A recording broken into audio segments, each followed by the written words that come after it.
Oke, baik mitra bisnis, saya akan mulai dulu dengan satu cerita. Bayangkan kita ada di gedung World Trade Center, gedung kembar di Amerika sana gitu ya, yang tingginya kurang lebih 120 meter.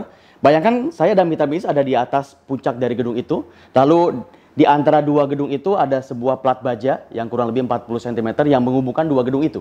Nah, kalau kita ada di atas, lalu saya bilang begini kepada mitra bisnis, tolonglah, saya pengen melihat seseorang itu jalan langsung di plat baja itu. Karena saya belum pernah melihat secara langsung orang jalan di plat baja itu. Lalu saya memohon kepada Bapak Ibu, kira-kira Bapak Ibu mau nggak untuk berjalan di atas plat baja itu dengan tanpa ada penghalang, dengan tanpa ada pelindung apapun di bawahnya? Saya kira semua di antara Bapak Ibu mungkin tidak mau. Karena saya cuma meminta tolong. Oke, kalau kurang menarik, saya akan tambahkan sekarang. Gini deh, sekarang saya akan berikan uang. Kurang lebih besarnya 10 juta rupiah. Saya minta tolong, saya akan berikan imbalan 10 juta rupiah, tapi tolong jalan sekali aja. Nggak usah banyak-banyak, tapi sekali aja di antara gedung ini ke gedung yang sebelah sana. Kira-kira mitra bisnis mau apa enggak? Nah, kalau saya tambahkan lagi, kalau masih belum menarik, masih belum mau, saya tambahkan kembali menjadi 1 miliar rupiah. Nah, itu jumlah yang cukup besar, 1 miliar rupiah. Tapi saya tantang kembali, kira-kira mitra bisnis mau atau tidak untuk melakukan itu? Kalau sekiranya tidak mau, nah sekarang saya akan coba dengan pendekatan yang berbeda. Karena kamu nggak mau juga, saya sudah minta tolong, saya sudah mau coba kasih uang 1 M. Kalau tidak mau juga, ya sudah terpaksa nih. Saya pakai cara kekerasan, saya akan keluarkan pistol saya, lalu saya bilang, kalau kamu nggak mau juga, tak tembak sekarang juga. Ayo, kamu mesti mau nih. Kira-kira mitra bisnis mau apa enggak untuk melakukannya sekarang? Saya yakin beberapa di antara kita sekarang mau untuk melakukannya. Kenapa? Karena ya sudah diancam gitu. Kalau saya tidak lakukan, ya saya akan mati sekarang. Tapi kalaupun saya melakukannya, ada kemungkinan saya akan hidup kalau saya hati-hati berjalan di atasnya. Betul nggak? Tapi saya yakin meskipun mitra bisnis mau melakukannya, pasti dengan sangat terpaksa. Karena ini di bawah ancaman.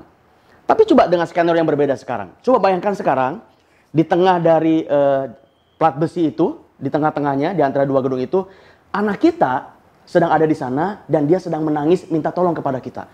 Papa, tolong aku, Pak. Aku takut banget, Pak. Aku takut jatuh, Pak. Tolonglah, Pak. Datang ke sini, Pak. Tolong selamatkan aku. Nah, dalam kondisi seperti itu, saya mau tanya sekarang kepada Bapak dan Ibu. Sebagai orang tua, apakah Bapak Ibu mau melakukannya? Saya yakin di antara kita semua akan mau melakukannya. Kenapa begitu? Karena ada anak kita yang ada di sana, betul? Padahal tadi kalau saya tawari dengan 1 miliar, tidak ada di antara kita yang mau. Saya ancam mungkin mau, tapi dengan terpaksa. Tapi kalau ini, dengan sukarela, tanpa disuruh, tanpa dipaksa, kita semua melakukannya. Jadi sebetulnya mitra bisnis, kita semua dalam hidup, kita punya satu hal yang namanya motif.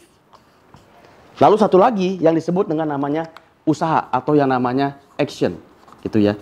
Jadi motif itu saya sebut why-nya, lalu usaha itu saya sebut action-nya. Semua dalam hidup, kita punya why dan kita punya action. Nah, kalau saya gambarkan diagram, ini akan lebih jadi menarik sebetulnya. Saya gambarkan diagram begini. Sumbu Y-nya adalah sumbu motif, di sini motif. Semakin ke atas semakin besar. Lalu sumbu X-nya adalah sumbu usaha atau sumbu action.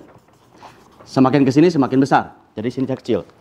Kalau mitra bisnis merasa saat ini usaha Anda sudah besar, tapi motif Anda untuk melakukan itu atau motif mitra bisnis melakukan usaha itu kecil, gitu ya. Itu yang saya sebut Bapak Ibu sering menjadi korban atau victim.